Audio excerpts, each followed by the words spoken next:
ॐ सहना भवतु सहनौ भुनक्तु सह वीर्यं करवावहै तेजस्विनावधीतमस्तु मा विद्विषावहै। ॐ शान्ति शान्ति शान्तिः। हरिः ओम्। কঠোপনিষদের ধারাবাহিক আলোচনার ক্লাস এই পর্যন্ত আমাদের আলোচনা হয়েছে। কঠোপনিষদের প্রথম অধ্যায়ের দ্বিতীয় বল্লীর 10 নম্বর মন্ত্র আলোচিত হয়েছে এবং তার ব্যাখ্যাও হয়েছে। এরপরে আজকে আমরা কঠোপনিষদের প্রথম অধ্যায় দ্বিতীয় বল্লীর 11 নম্বর মন্ত্রের আলোচনার মধ্যে যাব। এই যে 11 নম্বর মন্ত্র,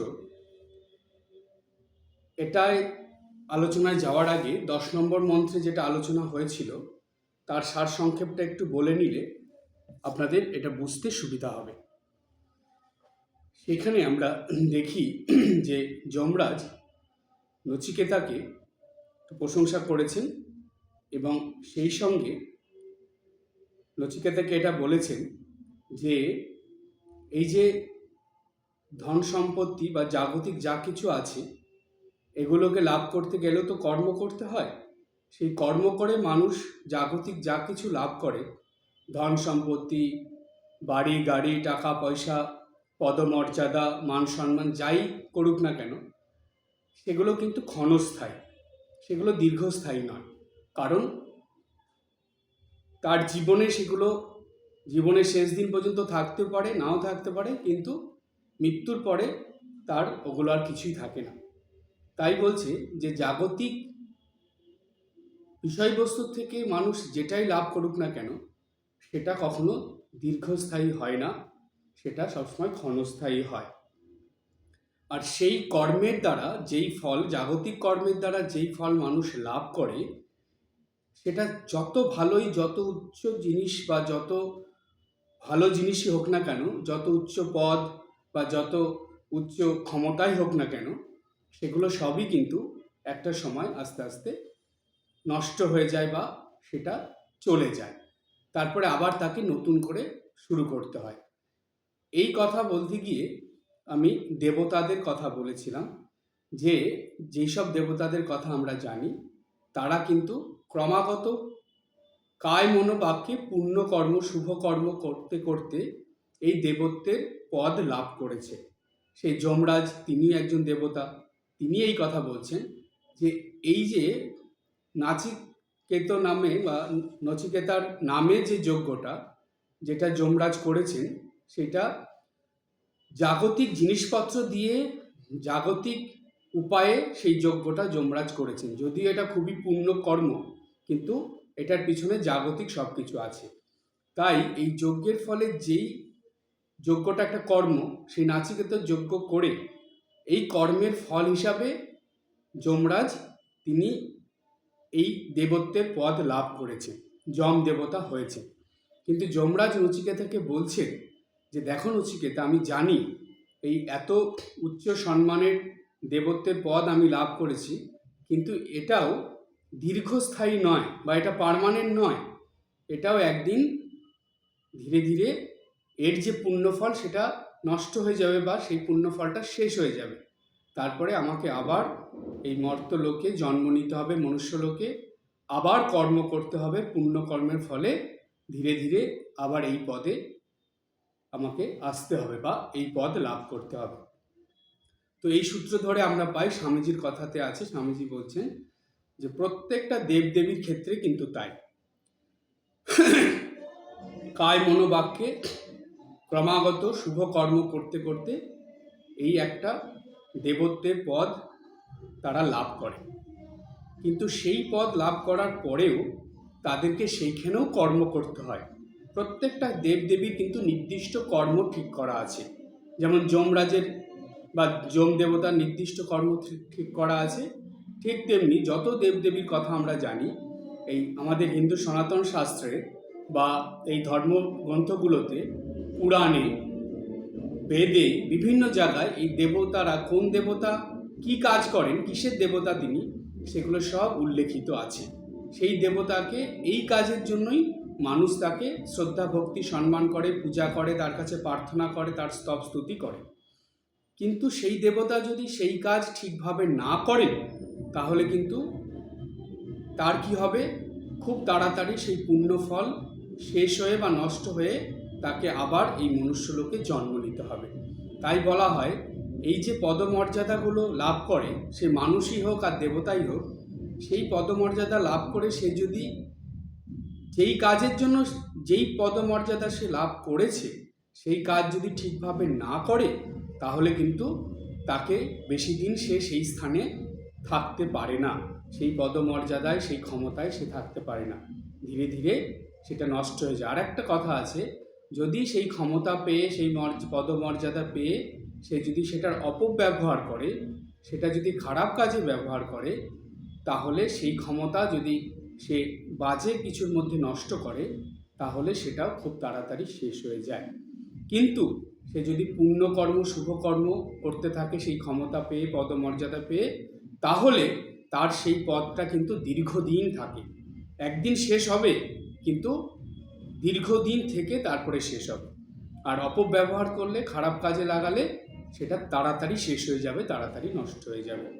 তো সুতরাং আমরা এর আগের মন্ত্রে এটাই পেয়েছি যে যমরাজ বলছেন যে জাগতিকভাবে মানুষ যেটাই অর্জন করে, যত ভালো কর্ম করে, কর্মফল যত ভালো হোক না কেন, যত ভালো উচ্চ পদ, যত ক্ষমতার পদ, যত ভালো ভালো জিনিস, জাগতিক জিনিস যাই লাভ করুক না কেন, সেটা দীর্ঘস্থায়ী হয় না।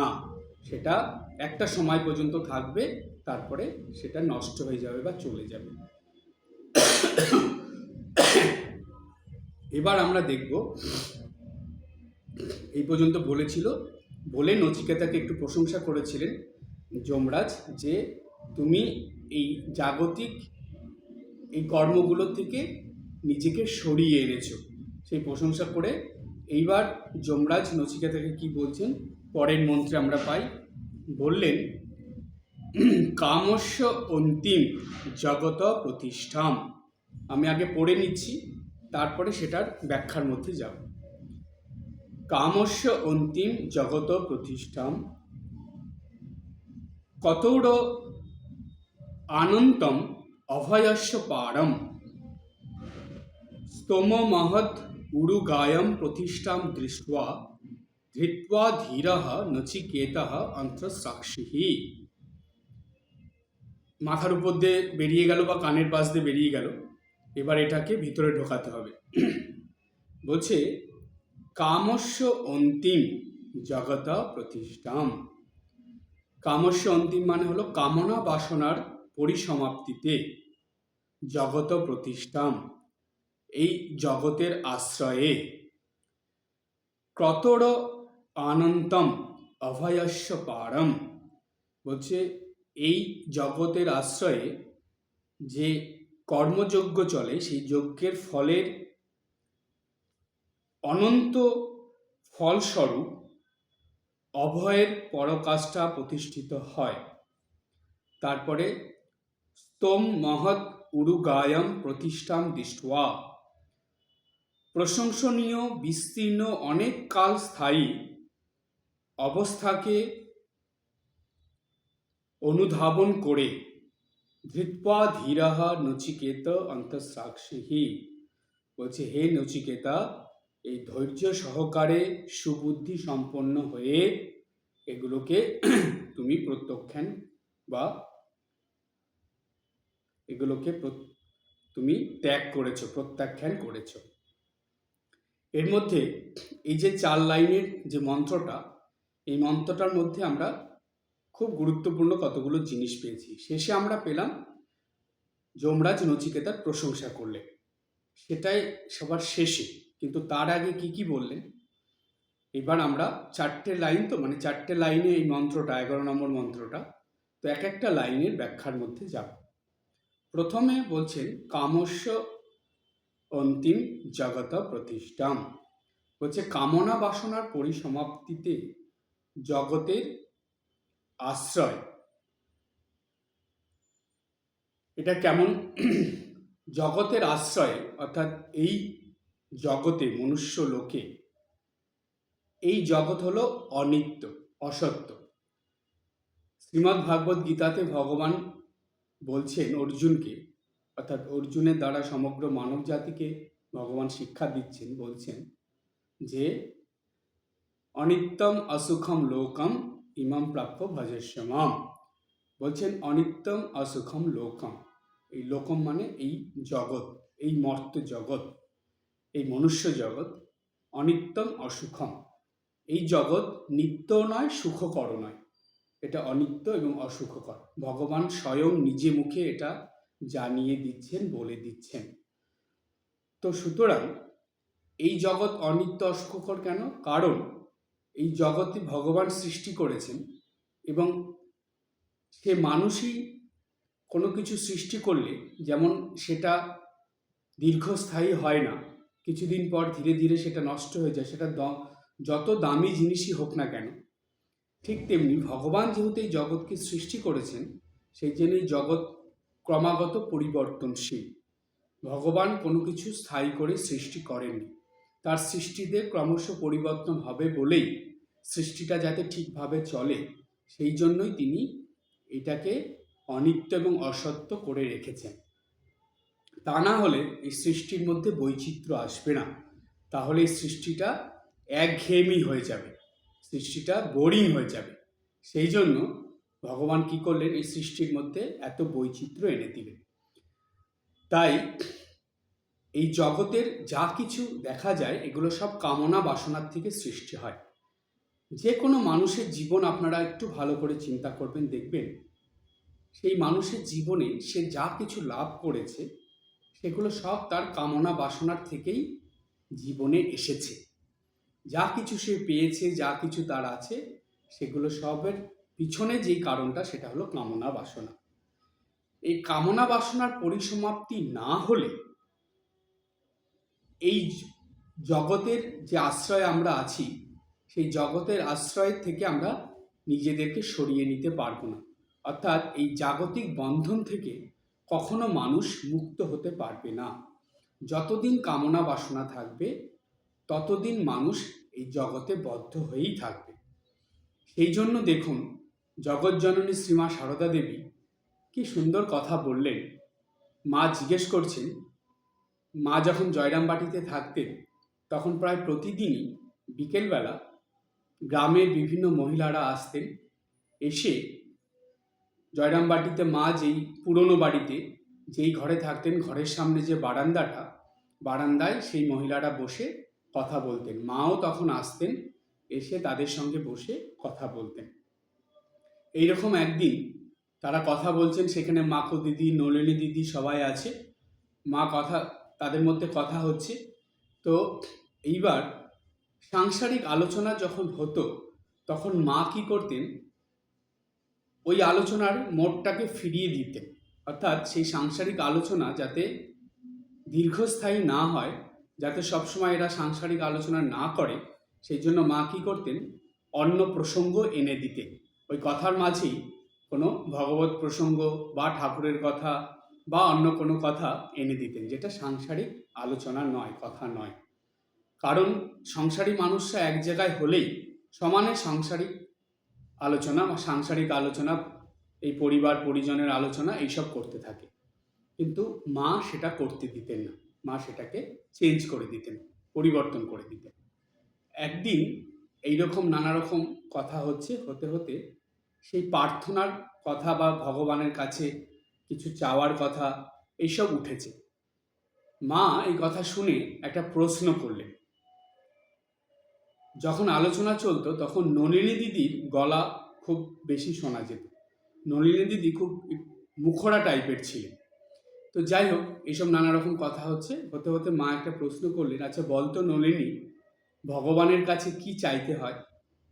এইবার মার এই প্রশ্নটা শুনে মা সব নলিনী দিকে জিজ্ঞেস করলেন। এবার সেই কথাটা অন্য সব মহিলারা সবাই শুনে এক একজন এক এক রকম বলছেন। নলিনী দিদিও বলছেন, সাংসারিক মানুষের বুদ্ধিতে কি আসবে, ভগবানের কাছে কি চাইবে? সুখ শান্তি, টাকা পয়সা, ধন দৌলত, এগুলোই চাইবে। তাদের যেগুলো যেগুলো সংসারের প্রয়োজন তাই চাইবে তারা। কিন্তু সব মা শুনে মা লাস্টে কি বললেন? কোনোটাই ঠিক হলো না। মা বললেন যে না, ভগবানের কাছে নির্বাসনা চাইতে হয়। একটা ছোট্ট কথা দিয়ে মা একটা খুব বড় শিক্ষা সমগ্র মানব জাতির উদ্দেশ্যে দিয়ে গেলেন। নির্বাসনা কেন চাইতে হয়? কারণ এই বাসনা থেকেই মানুষের জীবনের বন্ধন আসে। যেখানে বাসনা সেখানেই বন্ধন। কামনা বাসনার থেকেই এই জগতের এক একটা বন্ধনের মধ্যে মানুষ জড়িয়ে পড়ছে। আপনারা একটু ভালো করে চিন্তা করে দেখবেন, কখনো যদি একটু ধ্যান করেন চোখ বুজে, একটু ভাববেন, এই জন্মের পর থেকে এই বয়স পর্যন্ত যতটা বয়স আপনার হয়েছে, এই বয়স পর্যন্ত এই কামনা বাসনার দ্বারা চালিত হয়ে একটার পর একটা কতগুলো বন্ধনে আপনি বদ্ধ হয়েছেন। দেখবেন মাকড়সার জালের মতন আপনার বন্ধন। কোনো মাকড়সা যদি আপনার বন্ধনকে দেখে, ও লজ্জা পেয়ে যাবে, নিজেই মাকড়সার জাল বোনা বন্ধ করে দেবে। বলবে বাপ রে, আমার জালে এত বন্ধন, তার থেকেও তো বেশি বন্ধন এদের মনের ভিতরে।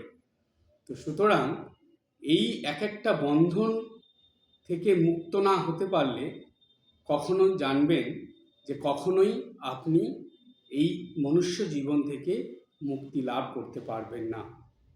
প্রতিবার আপনাকে এই জন্ম নিতে হবে, জগৎ সংসারে আসতে হবে, দুঃখ কষ্ট যন্ত্রণা আঘাত পেতে হবে, আবার মৃত্যু মুখে পতিত হতে হবে, আবার জন্ম নিয়ে আসতে হবে। তো সুতরাং মার ওই ছোট্ট কথাটা মনে রাখবেন, নিত্যদিন অন্তত একবার হলেও, ভুল করে হলেও মার কাছে এই প্রার্থনা করবেন যে মা, নির্বাসনা করে দাও। তুমিই তো বলেছিলে, তুমি তো জগৎ জননী, তোমার ইচ্ছাতেই তো সব হচ্ছে, তাই তুমি তোমার এই সন্তানের জীবনে নির্বাসনা এনে দাও, সকল বাসনার থেকে জানি মনকে মুক্ত করে দিতে পারি। তো এই কামনা বাসনা যতক্ষণ আছে ততক্ষণ এই জাগতিক বন্ধন থাকবেই থাকবে। তাই এখানে কত সুন্দর উপনিষদের কথা মা কত সহজ করে বলে দিলেন। উপনিষদে বলছে কামস্য অন্তিম জগত প্রতিষ্ঠাম। এরপরের লাইনে কি বলল? কতোর অনন্তম অভয়স্য পারম। বলছে যোগ্য ফলের অনন্ত ফলস্বরূপ অভয়ের পরকাষ্ঠা।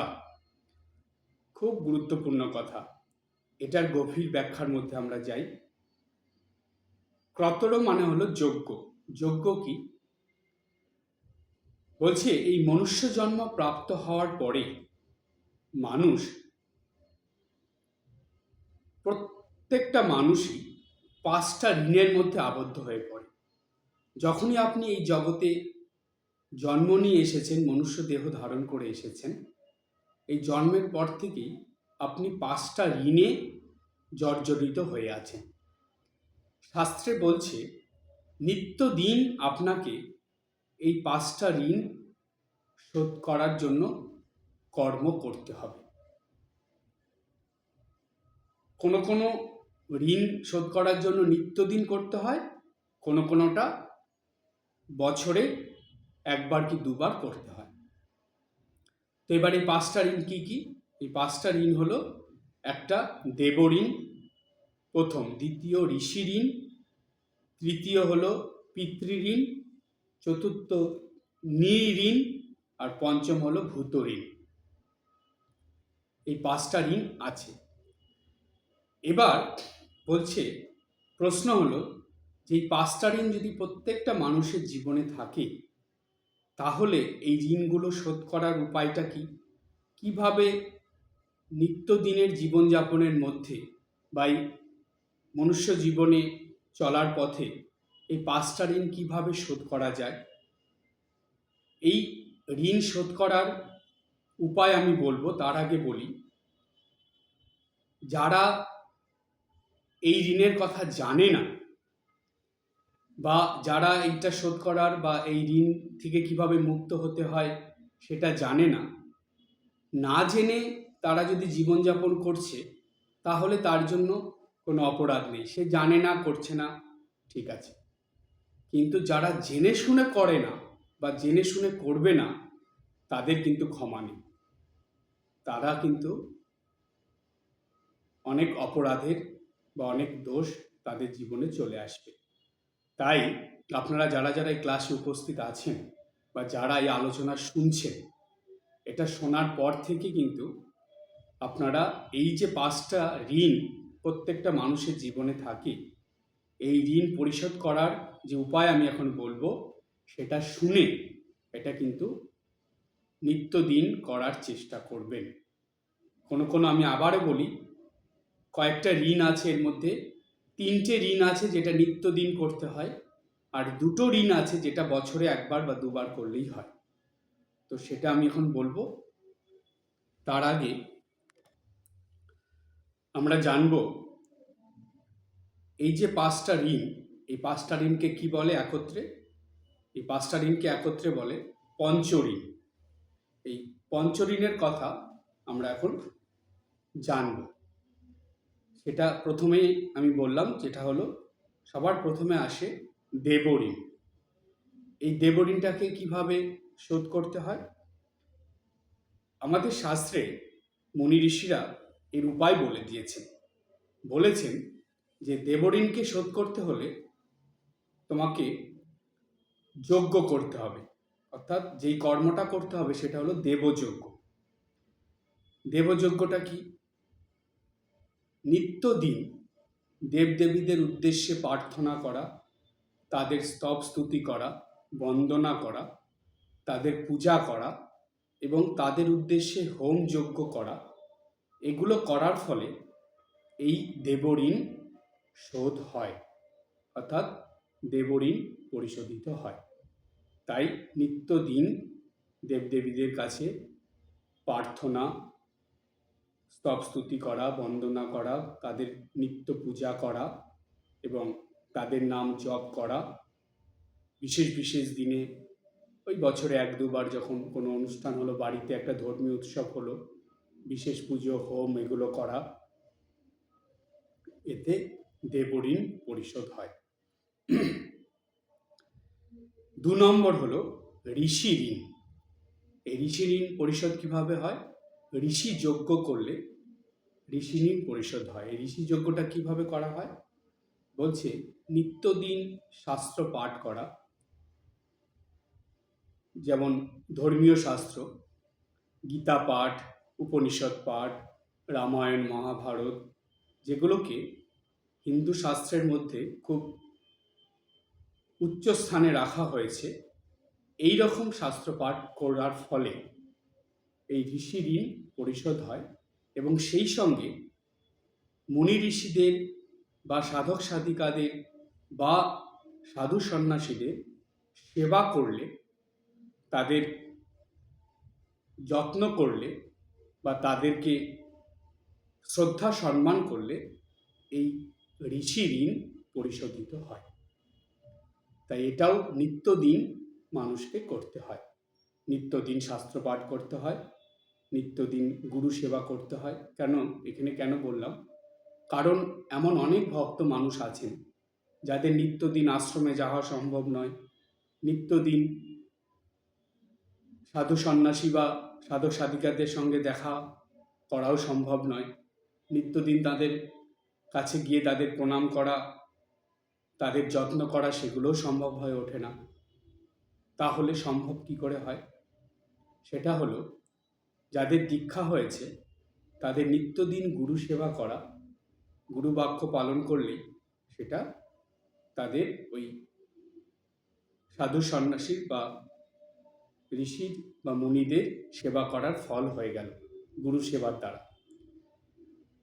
আর আরেকটা হলো, যখন সময় হয় মাঝে সাঝে আশ্রমে যাওয়া, সাধু সন্ন্যাসীদের সঙ্গে, মহারাজদের সঙ্গে দেখা করা, তাদের প্রণাম করা, তাদের কথা শোনা, পাঠ আলোচনা হলে মহারাজদের যারা পাঠ আলোচনা করেন তাদের কথা শোনা এবং সেগুলো শুনে চিন্তা ভাবনা করে জীবনে পালন করা, এটা হলো সাধুসঙ্গ করা এবং সাধু সন্ন্যাসীদের সম্মান শ্রদ্ধা করা। এইসবের মধ্যে দিয়ে ঋষি ঋণ পরিশোধিত হয়। 3 নম্বর হলো পিতৃঋণ। পিতৃঋণ পরিশোধ কিভাবে হয়? এটা হয় পিতৃযজ্ঞ করলে।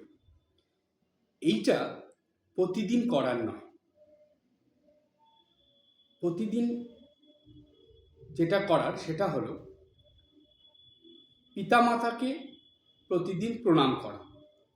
জীবিত থাকলেও অনেক ছেলেমেয়েরা এখনো পর্যন্ত আছে যারা প্রতিদিন মা বাবাকে প্রণাম করে। আবার অনেকে আছে বিশেষ বিশেষ দিনে করে। যাদের মা বাবা নেই, মা বাবার ছবি নিশ্চয়ই আছে ঘরে, সেই ছবিতে প্রতিদিন প্রণাম করা, এটা একটা হয়। আর প্রতি বছর যাদের মা বাবা নেই তাদের ওই মৃত্যুর দিনটা পালন করা, ওই শ্রাদ্ধর যে দিনটা সেটাকে ছোট করে হলেও ওটা পালন করা। আর বছরে একবার ওই মহালয়ের সময় তর্পণ করা। তর্পণ বলে না, সেই পিতামাতার উদ্দেশ্যে, পিতৃপুরুষের উদ্দেশ্যে যে তর্পণ করা, সেটা করা। তো তর্পণ সবাই করতে পারে না, সবার করা সম্ভব হয় না, সেটা না করলেও হবে, কিন্তু এই দুটো করতেই হবে তাকে। মা বাবাকে প্রণাম করা, তাদের সম্মান শ্রদ্ধা করা, তাদের আদর যত্ন করা, সেবা যত্ন করা, এবং তারা যদি বেঁচে না থাকে অন্তত তাদের ছবিতে প্রণাম করা, এবং বছরে একটা দিন তাদের উদ্দেশ্যে যেটা বছরান্তে কাজ করা হয় সেটা ছোট করে হলেও পালন করা। এটা হলো পিতৃঋণ গেল, পিতৃঋণ পরিশোধ করা হয় এইভাবে। এবার বলছে নৃঋণ। এইটা কিভাবে পরিশোধ করা হয়? নৃঋণ মানে হলো অতিথিদের সেবা করা। প্রত্যেকটা মানুষের বাড়িতেই আত্মীয় স্বজন, বন্ধু বান্ধবী, বা বাড়িতে ভিখারি বা কোনো মানুষ তো আসতেই থাকে। তাদের সঙ্গে খারাপ ব্যবহার না করে যতটা সম্ভব তাদের সঙ্গে ভালো ব্যবহার করা, তাদের অসুবিধায় সাহায্য করা এবং তাদেরকে উপকার করা। দরিদ্র দুস্থ মানুষ যারা আসে বাড়িতে তাদেরকে সাহায্য উপকার করা, অর্থাৎ তাদের প্রতিও সেবা ভাব নিয়ে কিছু সেবা কাজ করা। তো এগুলো যদি করা যায় নিত্যদিন, অনেকে নিত্যদিনই করে, অনেকে মাঝে মাঝে করে, এগুলো করার মধ্যে দিয়ে নৃঋণ পরিশোধ করা হয়। এটা হলো নৃযজ্ঞ। আর সবশেষে আসছে ভূতযজ্ঞ। ভূতযজ্ঞ মানে হলো যারা গৃহপালিত পশু পাখি যেগুলো থাকে, এছাড়াও আমাদের পরিবেশে যেসব পশু পাখিরা, জন্তু বা প্রাণীরা মানুষের উপর নির্ভরশীল হয়ে বেঁচে থাকে, তাদেরকে যতটা সম্ভব খাওয়ার দেওয়া, তাদের আদর যত্ন করা, তাদের দিকে খেয়াল রাখা, বিশেষ করে গৃহপালিত পশু পাখি হলে রাখা। এবং যাদের বাড়িতে গৃহপালিত পশু পাখি নেই তাদের কি করা? তাদের বাড়িতে নিশ্চয়ই কিছু পাখি উড়ে আসে, তাদের জন্য একটু খাওয়ার, একটু জল দেওয়া। নিশ্চয়ই অন্য কোথাও থেকে কুকুর বিড়াল চলে আসে, তাদেরকে লাঠি দিয়ে না তাড়িয়ে দিয়ে মাঝে মাঝে একটু তাদের খাবার দেওয়া, ডাস্টবিনে খাবার না ফেলে দিয়ে তাদেরকে একটু দেওয়া। মাঝে মাঝে কোথাও গরু চলে আসে, সেই গরু ছাগলগুলোকে একটুখানি কিছু খেতে দেওয়া, বাড়ির বাইরে দিলেও তবুও দেওয়া। এইভাবে তাদের প্রতি একটু খেয়াল রাখা, একটু খাবার দিয়ে তাদের একটু যত্ন করা, একটু সেবা করা। বাড়িতে থাকা উদ্ভিদ মানে গাছপালাগুলো, তাদের দিকে একটু নজর রাখা, তাদের সেবা যত্ন করা, এগুলোর মধ্যে দিয়ে ভূতযজ্ঞ করা হয় এবং এতে ভূতঋণ শোধ হয়। এই যে পঞ্চযজ্ঞ, এই পঞ্চযজ্ঞের মাধ্যমে পঞ্চঋণ শোধ করা হয়। এটা কিন্তু নিত্যদিন করণীয়, নিত্যদিন করণীয়। জানেন, এটা জানলে আপনারা অবাক হয়ে যাবেন যে এই পঞ্চযজ্ঞ যতক্ষণ না মানুষ ঠিকভাবে করে ততক্ষণ মানুষের জীবনে তার যে ঠিক মানে মুক্তির পথে চলা সেটা শুরুই হয় না, অর্থাৎ তার বন্ধন থেকেই যায়। অনেক কিছু করেও সে বন্ধন থেকে মুক্ত হতে পারে না, কারণ এই পঞ্চ ঋণের বন্ধনে সে বদ্ধ হয়ে থাকে। এই পঞ্চযজ্ঞ করার ফলেই এই পঞ্চ ঋণ পরিশোধ হতে থাকে এবং তার আস্তে আস্তে বন্ধন মুক্ত হতে থাকে। এবার প্রশ্ন হলো, এগুলো কিভাবে হয় বন্ধন মুক্তি? তার জন্য যখনই আপনি নিত্যদিন এই পঞ্চযজ্ঞ করতে থাকবেন, এটা কিভাবে করতে হবে পঞ্চযজ্ঞটা? এখানে বলছে, যমরাজ বললেন ধৃত্বা ধীরাহা, অর্থাৎ ধৈর্য সহকারে এবং সুবুদ্ধি সম্পন্ন হয়ে করতে হবে। ধৈর্য সহকারে কেন? এগুলো করার জন্য ধৈর্য লাগে, নিত্যদিন করতে হয় তো, সেই জন্য ধৈর্য ধরে করতে হবে। না আমি করবই, কোনো অজুহাতে এই পঞ্চযজ্ঞ আমি বাদ দেব না, এই পঞ্চযজ্ঞ থেকে নিজেকে সরিয়ে নেব না। যতই অসুবিধা, যতই বাধা, যতই সমস্যা আসুক না কেন, আমি তার মধ্যে ঠিক ম্যানেজ করে এই পঞ্চযজ্ঞ করে নেব। তো সেই জন্য ধৈর্য লাগে আর সুবুদ্ধি লাগে। সুবুদ্ধি কেন? হয়তো কেউ কিছু বলে দিল, ধুর এগুলো করে কী লাভ, এগুলো করতে হবে না, ছেড়ে দে, কে বলেছে এগুলো করতে, কেন নিজের কাজ বাড়াচ্ছিস, শরীর ভালো না, এগুলো না করলেই হলো। যখন এটা বলবে, ও আচ্ছা ও বলেছে, ওর কথা শুনে আচ্ছা এটা বন্ধ করে দিই, করবো না, তার মানে এটা বুদ্ধি ভ্রম হয়ে গেল না। সুবুদ্ধি অর্থাৎ না, এটা করতে হবে আমাকে, এটা করার মধ্যে দিয়েই আমাকে ধীরে ধীরে বন্ধন থেকে মুক্তির পথে এগোতে হবে। আর এগুলো করার ফলে কি হবে? তখন যমরাজ বললেন যে স্তোম মহৎ উরুগায়ম প্রতিষ্ঠাম দৃষ্টা, এগুলো করার ফলে ধীরে ধীরে তোমার সকল কিছুই প্রশংসনীয় হয়ে উঠবে, অর্থাৎ সব কিছুই তখন শুভ হবে, ভালো হবে, সব কাজেই তুমি তখন সফল হবে, তোমার সুখ্যাতি হবে, প্রশংসা হবে, তুমি প্রশংসনীয় হয়ে উঠবে এবং বিস্তীর্ণ অনেক কাল স্থায়ী এই হয়ে যাবে এই কর্ম, অর্থাৎ এই শুভ কর্ম অনেক ছড়িয়ে পড়বে এবং অনেক দীর্ঘকাল এটা স্থায়ী হয়ে যাবে। এরপরে বলছে তোমার এই কর্ম দেখে তোমার পরে পরে যে জেনারেশন আছে তারাও কিন্তু ধীরে ধীরে এটাকে অনুধাবন করবে, অর্থাৎ এটা মেনে অনেকে চলবে, এই পথেও তারাও এগোবে। না আমার মা বাবা করতো, আমরাও এটা করব, আমার দাদু ঠাকুমা করতো, আমরাও করব।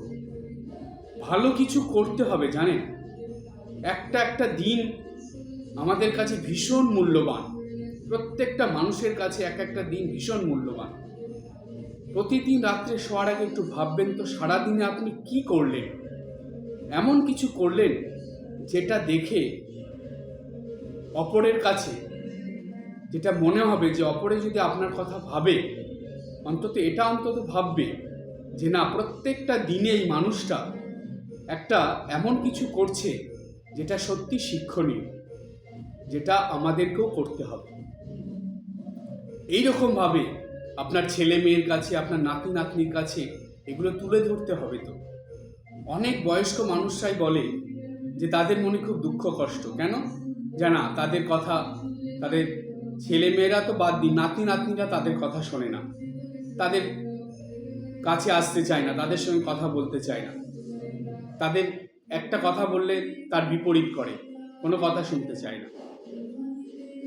মানা হলো যে না, নাতি নাতনি এটা ঠিক করছে না, কিন্তু আপনারা নিজেদের মনকে কখনো প্রশ্ন করবেন তো যে নাতি নাতনি যে আপনাদেরকে মানবে, আপনাদের কথা শুনবে, তারা সকাল থেকে রাত পর্যন্ত কি দেখছে আপনাদের জীবনে, কি তাদের সামনে আপনারা তুলে ধরছেন, কি রেখে যাচ্ছেন তাদের চোখের সামনে, কি করছেন আপনারা সারাটা দিন। দেখুন, কিছু যদি আপনার মধ্যে আলাদা কিছু বিশেষত্ব না থাকে, জানবেন কেউ বেশি দিন আপনাকে শ্রদ্ধা সম্মান করবে না, কেউ আপনার কথা শুনতে চাইবে না।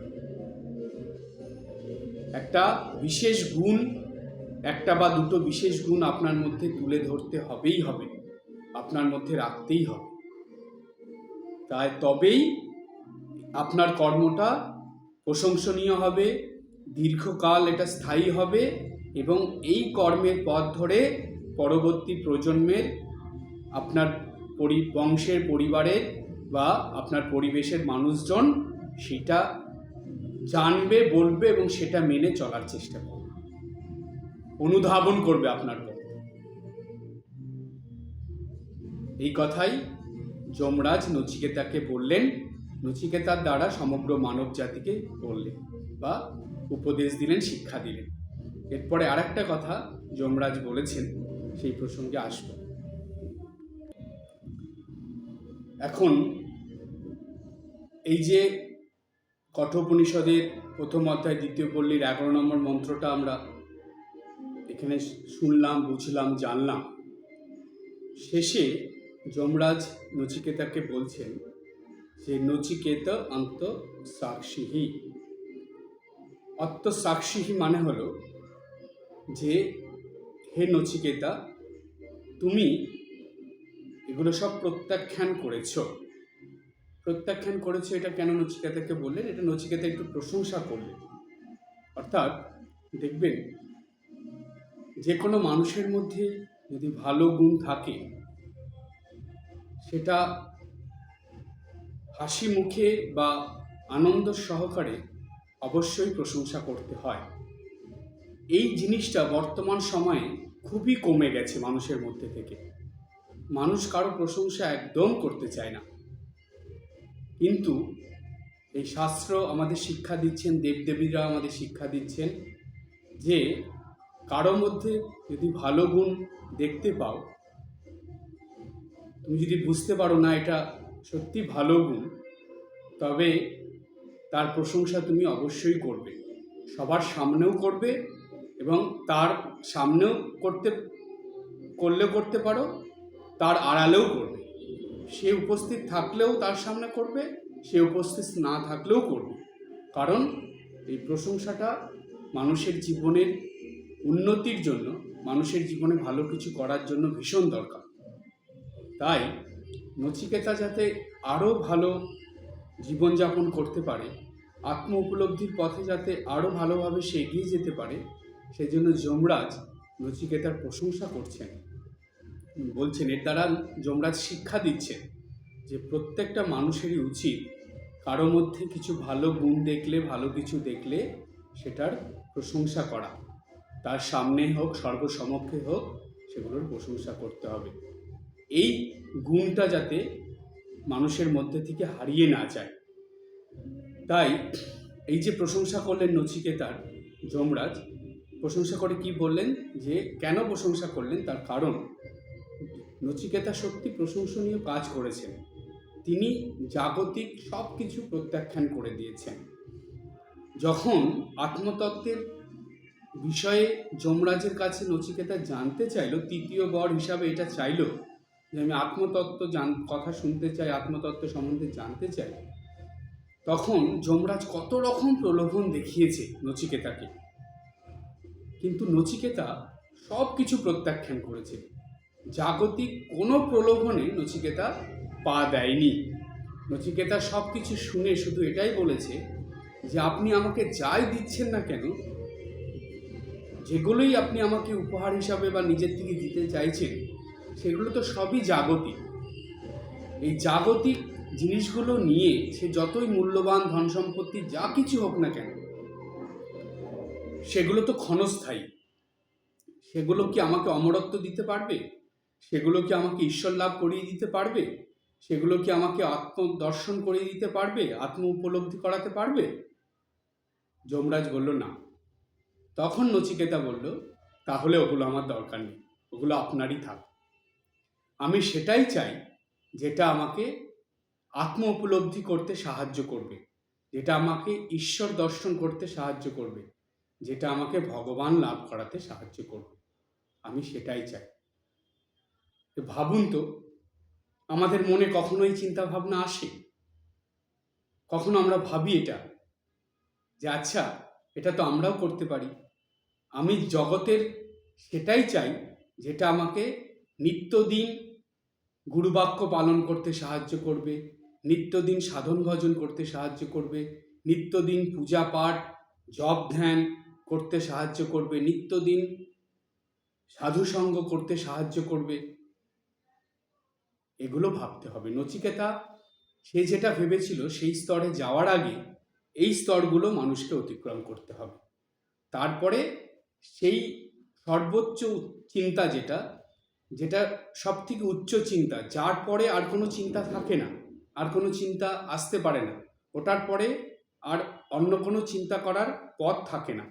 ওটাই হলো সর্বোচ্চ এবং সর্বশেষ চিন্তা, যে আমাকে ঈশ্বর উপলব্ধি করতে হবে, আমাকে ভগবান লাভ করতে হবে, আমাকে আত্ম উপলব্ধি করতে হবে, আত্মতত্ত্ব জানতে হবে এবং আত্মতত্ত্ব জানার মধ্যে দিয়ে আত্মাকে লাভ করতে হবে। এরপরে আর কিছু নেই। কেন? এই জগতের শুরুতেও ঈশ্বর, শেষেও ঈশ্বর। ঈশ্বরই তো আছেন, আর তো কিছু নেই। তাই আমাদের সৃষ্টি ঈশ্বর থেকে, আমাদের লয়ও ঈশ্বরের মধ্যে। তাই ঈশ্বরকে চাওয়া পাওয়া এটা হলো সব থেকে শেষ। তাই যে মানুষের জীবনে এই ইচ্ছাটা আসবে যে আমি শুধু ঈশ্বরকে চাই, শুধু ভগবানকে চাই, তাকে ছাড়া আর কিচ্ছু চাই না, জানবেন সেই মানুষের সেটাই শেষ জন্ম হবে। কারণ সে জাগতিক সব কিছু ত্যাগ করে দিয়েছে, সব কিছু প্রত্যাখ্যান করে দিয়েছে, করে শুধু ভগবানকে চাইছে। তাই যখনই তার ভগবান দর্শন হবে, ঈশ্বর লাভ হবে, তখনই তার এই জন্ম শেষ হয়ে যাবে, অর্থাৎ এই জন্ম মৃত্যুর চক্র থেকে সে মুক্ত হয়ে যাবে। তাই যমরাজ নচিকেতার প্রশংসা করলেন। আমরাও যদি এইরকম ইচ্ছা নিয়ে চলি, দেবদেবীরাও, যমরাজও আমাদের প্রশংসা করবে। কারণ তারা চায় মানুষ যাতে সব দিক থেকে নিজেকে সরিয়ে এনে জাগতিক সব কিছু প্রত্যাখ্যান করে শুধু ঈশ্বরকে চায়, শুধু ঈশ্বরকে নিয়ে জীবনযাপন করে।